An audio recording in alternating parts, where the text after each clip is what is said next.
And partner once again.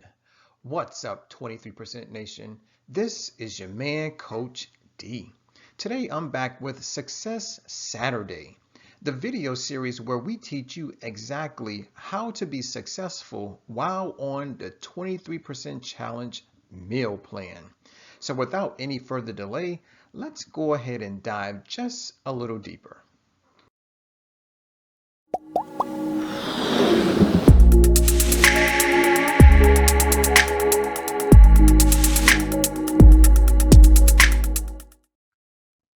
So guys, with this video, I basically have two objectives. One is short term, one is long term. Now the short term objective is Coach D's tip. A little bit of help, a little bit of guidance, a little bit of assistance, a little bit of did you know? Now the second objective is my long term objective, and it is to save 1 million animals. Now, how am I going to do that? Please don't worry, don't fret, don't stress. I'll let you know, just hang tight. All right, guys. So for today's video, Coach D's tip is find an accountability partner.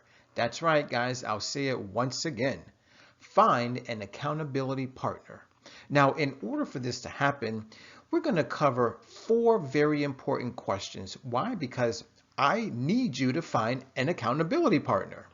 Question number 1, what does accountability mean? Question number 2, what kind of partner should I pursue? Question number 3, what do I look for? And the last question, question number 4, what are the guidelines? Now, if we take a look at our little picture, it says accountability is the glue that ties commitment to results. Remember something, guys, the whole purpose of this video series is to help you get results, right? So now that we know what this video is all about, please listen and watch on. All right, question number 1 says, what is or what does accountability mean? So here we go, guys. Having both the ability and the willingness to give an honest account of your thoughts, feelings, and behavior to someone else. Now, guys, some of you are probably thinking, well, who in the world am I going to find as my accountability partner, right? Well, this is something that I need you to think long and hard about. Why? Because if you fail to plan, you are planning to fail. Now that was said by good old Benjamin Franklin, who knows a thing or two about being accountable. So now that we know the definition of the word accountability, let's now dive just a little deeper into our other questions. Okay, here we go. 23% Nation, what type of partner should I pursue? So here we go. You want to look for a person who is ahead of you, meaning they have a little more experience with a plant-based lifestyle, right? So maybe they've been eating a whole food plant-based diet for maybe a year, maybe 2 years, 5 years, 10 years, 20 years, or maybe they've been plant-based their entire life. But once again, make sure they have a little more experience than you currently have. Also, a person with your best interests at heart. Now, for some of us, that may be a family member. For others, it could be a very close friend, or it may be an associate, right? Maybe a coworker, or maybe someone at your church. Yes? Or we could find a dedicated and motivated peer. That's right. So maybe you want to look for someone who's exactly on your level, but you ultimately have the same goals, right? So for those of us that are married, you may want to choose your spouse. For those of us who have a girlfriend or a boyfriend, or maybe a best friend, right? Well, whatever the case may be, make sure that they are dedicated to the process and they are motivated. All right, question number 3, what to look for? Here we go, guys. Number 1, make sure that this person whoever it is, man, woman, or even child, is non-judgmental, right? Meaning they're not critical of our choice to try a plant-based meal plan, right? Also, make sure that this person understands that relapse is a part of the process. Now, when we talk about a relapse, really what we're talking about is maybe you fall down, but you have to understand that when you fall down, you must get back up. So yes, you may backslide a little bit. You may eat or drink something that you're not supposed to eat and or drink, but believe it or not, it's okay. It's part of the process. But make sure you get right back on track ASAP. Another thing that you want to look for is someone that you feel at peace with, right? Make sure that it's all love, right? Make sure that there's some gratitude between the two of you. Yes. Another thing that we want to look for is someone who can be your coach and cheerleader at the same time. That's right. So guys, a person who's your coach, well, they're going to let you know when you're not doing what you're supposed to do. And then a cheerleader, well, they're going to cheer you. They're going to praise you whenever you do eat and or drink something that you are supposed to eat and or drink. Now, if we look at what Henry Evans has to say, he says an accountability partner should feel safe to challenge you when you are not keeping your commitments. That's right.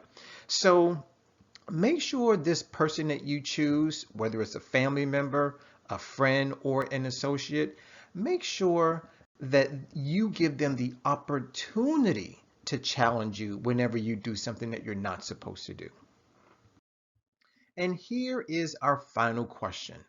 23% Nation, a lot of you want to know, all right, Coach D, I get it, right? But what I really need to know is what are the guidelines for finding this accountability partner? So let's go through them. Number one, set norms with each other. Now, when we talk about norms, really what we're talking about are behaviors. So here are a few things that you want to keep in mind. Number one, how much money are you going to spend for 1 week for all of your plant foods, right? Now remember, in an earlier video, I simply said to create a budget of $20 to $100. So discuss this with your accountability partner.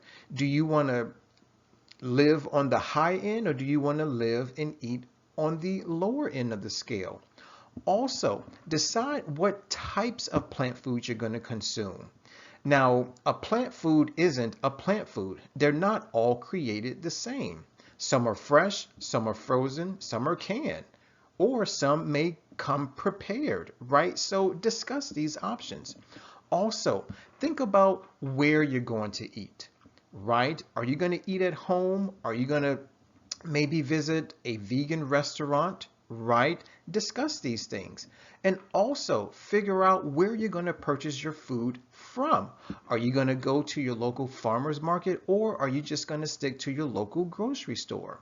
So once again, make sure you have all of these things discussed.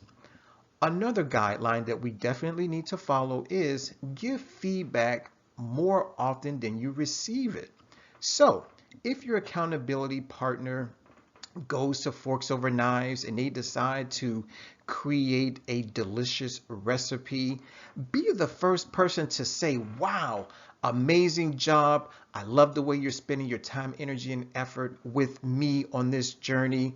Excellent work. I love the food. It was delicious. Our next guideline is to push gently. That's right, guys. Nudge the person. In other words, if you see them eating or drinking something that they should not eat and or drink, just politely remind them that yes, I realize you may have had a weak moment, but you know what? I'm here to help you. I'm here to help you be accountable. So let's not continue to follow our old habits, and let's remember together that we are one on this plan. Another guideline is to practice good communication skills. So, how are you communicating with one another? Are you talking face to face? Are you using email? Are you using text messages? Or are you communicating through social media, direct messaging, right? Also, be consistent and respectful of each other, right? Respect each other's do's and don'ts. That's very, very important. Also, own your mistakes. So, if during lunchtime you didn't have any of your fruits or any of your nuts and seeds with you, and you were so hungry that you decided to go eat at McDonald's, Burger King, or Taco Bell, own it and also share your relapse with your accountability partner, right?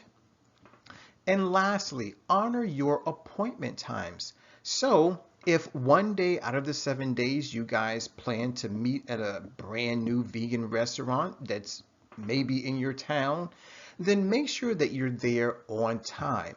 And if you can't make it, just simply text, call, send an email, and let them know that maybe you'll be a little late. So there we have it, guys. A few guidelines to follow to make sure you and your accountability partner are successful. All right, now 23% Nation, let's now dive into the second objective, which is our long-term objective, which is to save 1 million animals. Ladies and gentlemen, I recently came across an amazing website. It's called vegancalculator.com. And here's what they have to say. They say that eating a 100% plant-based diet for 7 days saves 7 animals. That's right, guys. All plants, 7 days saves 7 animals. So now that we know this little tidbit, right, let's now find out exactly how we can save 1 million animals. Well, before we find that out, guys, a lot of you may be wondering, all right, Coach D, I love animals. I have a cat, I have a dog, a few fish, and even a bird, right? So, but what I really want to know is what type of animals am I saving? Well, guys, we're saving basically 2 different types of animals. The first type are those animals that we eat for food, meaning cows, pigs, chickens, fish, shrimp, crab, lobster, rabbits, goats, lambs, right? And then the other type of animal that we're saving are those animals whose natural habitats are destroyed due to animal agriculture. Now, according to the movie Cowspiracy, animal agriculture is simply defined in 2 parts. Number 1 is growing, or shall we say creating or raising animals so that they can be slaughtered so that humans can eat. And then the other type are, well, the other part of animal agriculture is clearing land to grow food so that those animals can also eat. Well, here's the biggest problem with animal agriculture is that it is one of the biggest contributors to deforestation, desertification, water pollution, air pollution, and also ocean dead zones. Believe it or not, guys. So yes, we're looking to save 2 different types of animals. Those animals that are eaten for food and those animals whose natural habitats are destroyed, right? So what do I mean? I'm talking about the oceans. I'm talking about the islands. I'm talking about the jungles and the forests and even the deserts, right? So now that we know what type of animals we're looking to save, guys, let's find out exactly how many people we need in order to accomplish this humongous goal. Here we go, guys. I need your help. Very, very important. Ladies and gentlemen, 23% Nation, I need 145,000 people to partake in this mission. Remember something, the 23% challenge meal plan is only 7 days long. As a matter of fact, it's the first 7 days of every single month. So if I can get 145,000 people to commit to a plant-based lifestyle for only 7 days, then that's saving 1 million animals. And just imagine that if we can do this for 12 straight months, we'll save 12 million animals collectively. 23% nation. A lot of you may say, well, Coach D, this is an amazing plight. I really, really want to help you out. So guys, guess what? I am working with Fiverr.com and I have a gig there which basically states I will create a 7-day plant-based vegan meal plan for you. That's right. And guess what? It's going to come with nutrition facts. It's going to come with the health assessment, and it'll even come with a workout plan, depending on what your goals are. Do you want to do a vegan lean or a vegan bulk type of workout? So, whatever the case may be, just log on to Fiverr.com. Actually, you don't have to log on to anything. All you have to do is click the link. It's in the description box. Guys, I want to thank you for watching. I definitely want to thank you for listening. Always remember, let's eat well, feel well, think well, do well, be well. Please remember to use our 3-word mantra, our hashtag, it's Eat More Plants. Also, subscribe if you love plant foods. As stated earlier, my name is Coach D. I'm signing out. Always remember to take care, God bless, and never ever forget that Coach D loves you.